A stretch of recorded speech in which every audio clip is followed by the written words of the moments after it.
Pendidikan Bahasa dan Sastra Indonesia Universitas Negeri Padang akan mempresentasikan sebuah materi yang berjudul Keterampilan Berbicara dalam Bentuk Diskusi. Mata kuliah Keterampilan Berbicara dengan dosen pengampu Ibu Dra Ermawati Arif MPD. Apa saja yang akan saya presentasikan? 1. Pengertian diskusi. Yang kedua, langkah-langkah berdiskusi. Yang ketiga, hambatan berdiskusi. Yang keempat, tempat duduk berdiskusi. Yang kelima, manfaat berdiskusi. Yang keenam, unsur-unsur diskusi. Yang ketujuh, jenis diskusi. Yang kedelapan, praktek diskusi. Nah, ingin tahu semua pembahasannya? Mari saya bahas. Kita mulai dari yang pertama, pengertian diskusi. Apa itu diskusi? Diskusi adalah salah satu bentuk kegiatan untuk bertukar pikiran atau gagasan yang dilakukan oleh dua orang atau lebih dengan tujuan untuk mendapat kesepakatan atau kesepahaman gagasan atau pendapat. Selain itu, diskusi juga dapat memperluas pengetahuan dan menambah pengalaman. Nah, ada ahli yang mengungkapkan pengertian diskusi. Salah satunya yaitu Hasibuan tahun 1985. Diskusi adalah visi dari dua atau lebih individu yang berinteraksi secara verbal dan dengan saling bertatap muka tentang tujuan atau target yang telah diberikan dengan cara pertukaran informasi atau mempertahankan. Selanjutnya, kita masuk yang kedua, langkah-langkah berdiskusi. Nah, apa saja langkah-langkah dalam berdiskusi? Yang pertama adalah langkah persiapan. Tentunya kita akan melakukan sesuatu, pasti ada persiapan. Persiapan dalam berdiskusi. Nah, hal-hal yang harus diperhatikan dalam persiapan diskusi di antaranya, terlebih dahulu merumuskan tujuan yang ingin dicapai, baik tujuan yang bersifat umum maupun tujuan yang khusus. Kemudian, menentukan jenis diskusi yang dapat dilaksanakan sesuai dengan tujuan yang ingin dicapai. Selanjutnya, menetapkan masalah yang akan dibahas dan mempersiapkan segala sesuatu yang berhubungan dengan teknis pelaksanaan diskusi. Misalnya, ruangan kelas dengan segala fasilitasnya, petugas-petugas diskusi seperti moderator, penulis, dan tim perumus, dan nakala yang diperlukan. Selanjutnya, pelaksanaan diskusi. Nah, ada beberapa hal yang perlu diperhatikan dalam melaksanakan diskusi. Di antaranya, memeriksa segala persiapan yang dianggap dapat mempengaruhi kelancaran diskusi. Memberikan pengarahan sebelum dilaksanakan diskusi. Misalnya, menyajikan tujuan yang ingin dicapai serta aturan-aturan diskusi sesuai dengan diskusi yang akan dilaksanakan. Kemudian, melaksanakan diskusi sesuai dengan aturan mainan yang telah ditetapkan. Nah, dalam pelaksanaan diskusi, hendaklah memperhatikan suasana atau iklim belajar yang menyenangkan. Misalnya, tidak tegang, tidak saling menyudutkan, dan lain sebagainya. Selanjutnya, memberikan kesepakatan yang sama kepada setiap peserta diskusi untuk mengeluarkan gagasan dan ide-idenya.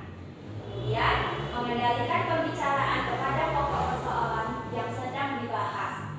Hal ini sangat penting. Kenapa demikian? Karena tanpa pengendalian biasanya arah pembahasan menjadi melebur dan tidak fokus.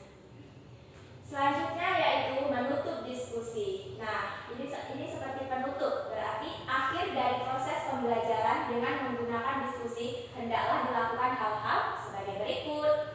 Membuat pokok-pokok pembahasan sebagai kesimpulan sesuai dengan hasil diskusi. Selanjutnya, mereview jalannya diskusi dengan meminta pendapat dari seluruh peserta sebagai umpan balik untuk perbaikan selanjutnya atau perbaikan selanjutnya. Nah, selanjutnya yang akan kita bahas adalah hambatan berdiskusi. Nah, apa saja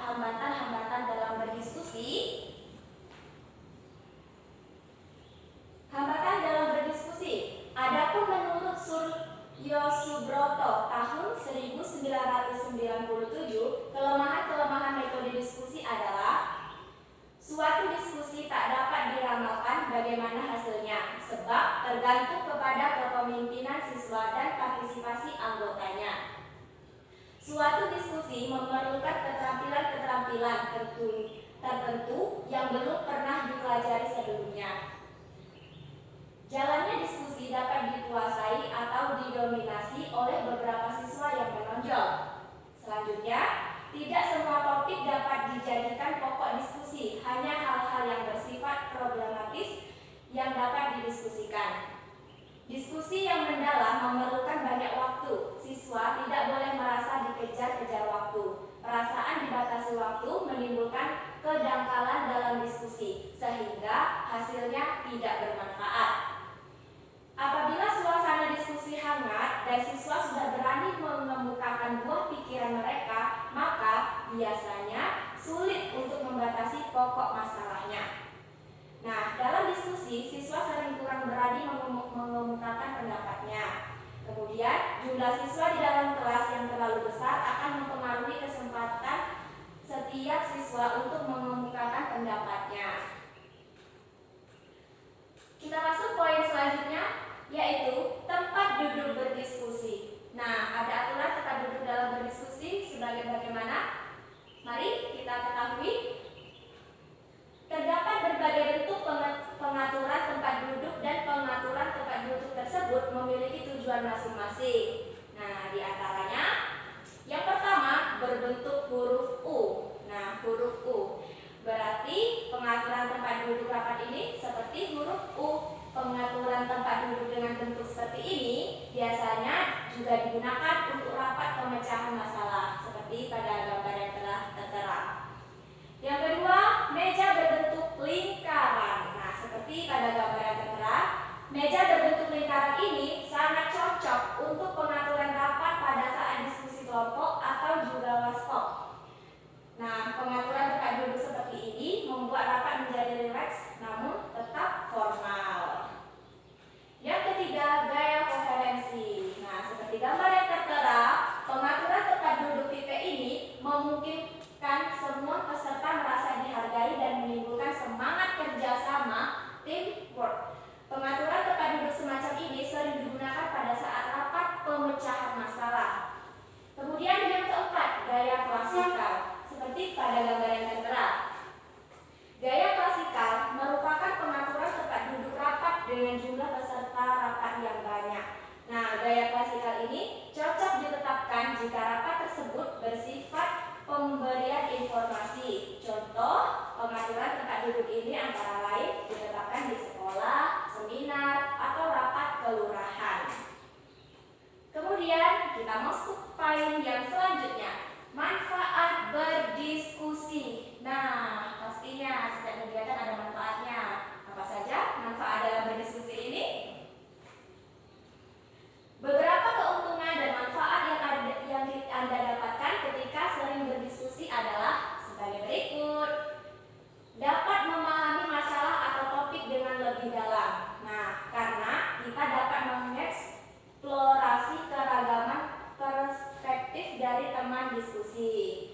Nah, manfaat diskusi selanjutnya dapat memperluas dan memperjelas pengetahuan kita.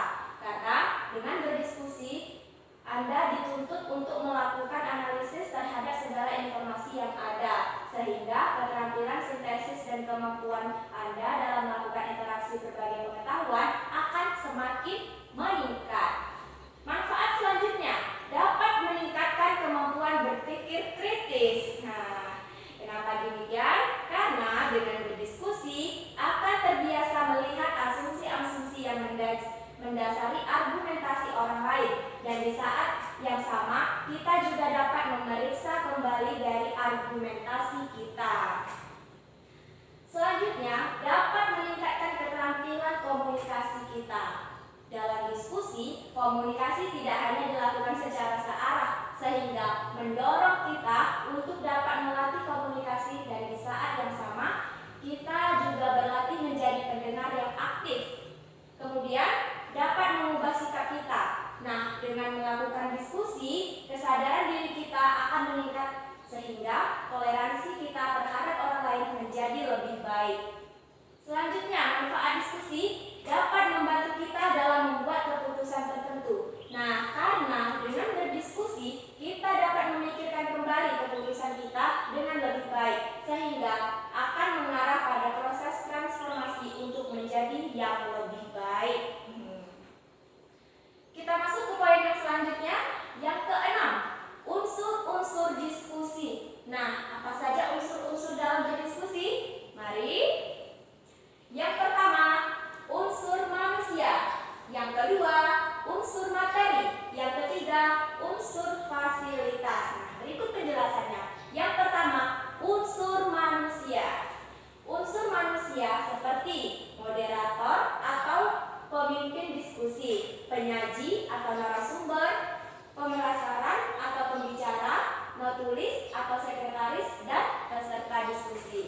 Selanjutnya unsur yang kedua yaitu unsur materi. Unsur materi seperti topik diskusi atau permasalahan dan tujuan atau sasaran. Unsur yang ketiga, unsur fasilitas. Nah, unsur fasilitas seperti ruangan atau tempat, perlengkapan, misalnya meja, kursi, papan tulis, dan kertas. Nah, poin selanjutnya, yang ketujuh, jenis diskusi. Nah, apa saja jenis-jenis dalam berdiskusi? Mari. Nah, ada macam-macam jenis diskusi ini. Antara lain, yang pertama ada diskusi kelompok. Nah, diskusi kelompok ini adalah bentuk diskusi yang paling sederhana. Untuk mengadakan suatu diskusi kelompok, hanya diperlukan adanya ketua atau moderator, penulis, dan beberapa peserta yang sekaligus berperan sebagai penyaji maupun penyangga. Nah, diskusi kelompok ini seperti yang pada gambar tertera, ada anak sekolah di kelas saling melaksanakan diskusi kelompok ini. Diskusi yang kedua yaitu seminar. Nah, seperti pada gambar yang tertera, seminar adalah bentuk diskusi yang digunakan untuk mencari kesepakatan atau kesamaan langkah atau pandangan dalam menghadapi persoalan yang bersifat formal. Selanjutnya, diskusi panel. Nah, itulah diskusi panel seperti pada gambar yang tertera. Nah, diskusi panel ini biasanya dilakukan untuk memperluas wawasan mengenai suatu masalah yang sedang banyak dibicarakan. Biasanya, diskusi ini melibatkan beberapa pakar sebagai penulis atau pembicaranya. Selanjutnya, simposium. Simposium ini adalah bentuk diskusi yang diselenggarakan untuk membahas prasaran mengenai suatu pokok persoalan atau masalah tertentu. Seperti pada gambar yang tertera, inilah diskusi simposium. Selanjutnya, lokakarya. Lokakarya adalah bentuk diskusi atau pertemuan para ahli atau pakar dengan tujuan untuk membahas suatu masalah di bidangnya. Nah, itulah gambarnya diskusi lokakarya. Selanjutnya, diskusi kongres. Nah, diskusi kongres ini adalah bentuk diskusi atau pertemuan dari para wakil organisasi, baik itu politik, sosial, maupun profesi, untuk mendiskusikan atau mengambil keputusan mengenai suatu masalah. Nah, itulah contoh gambarnya diskusi kongres. Diskusi konferensi. Nah, diskusi konferensi ini adalah pertemuan untuk merundingkan atau bertukar pendapat mengenai suatu masalah yang dihadapi bersama. Nah, itu contohnya gambar diskusi konferensi. Selanjutnya, diskusi sarasehat. Nah, diskusi sarasehat ini adalah bentuk diskusi berupa pertemuan yang diselenggarakan untuk mendengarkan pendapat para ahli mengenai suatu masalah dalam bidang tertentu. Berikutlah gambarnya yang tertera. Diskusi humas. Diskusi munas. Diskusi munas atau musyawarah nasional seperti pada gambar yang tertera. Nah, musyawarah nasional ini adalah bentuk diskusi berupa pertemuan yang dihadiri oleh perwakilan-perwakilan yang bersifat nasional untuk membahas masalah berskala nasional. Kemudian, diskusi training. Nah, diskusi training atau pelatihan adalah sebuah diskusi yang memfokuskan pada praktek dari suatu teori. Berikut gambarnya. Kita masuk poin yang ke-8, praktik diskusi. Nah, apa saja praktik diskusi? Nah, ada pun beberapa bentuk diskusi menurut Suryo Subroto tahun 1997 adalah yang pertama, the social problematic. Nah, di mana bentuk diskusi ini adalah para siswa berbincang untuk memecahkan permasalahan sosial di kelas atau di sekolah mereka, dengan harapan setiap siswa akan merasa terpanggil untuk mempelajari dan bertingkah laku sesuai dengan kaidah yang berlaku. Misalnya dalam acara,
banyak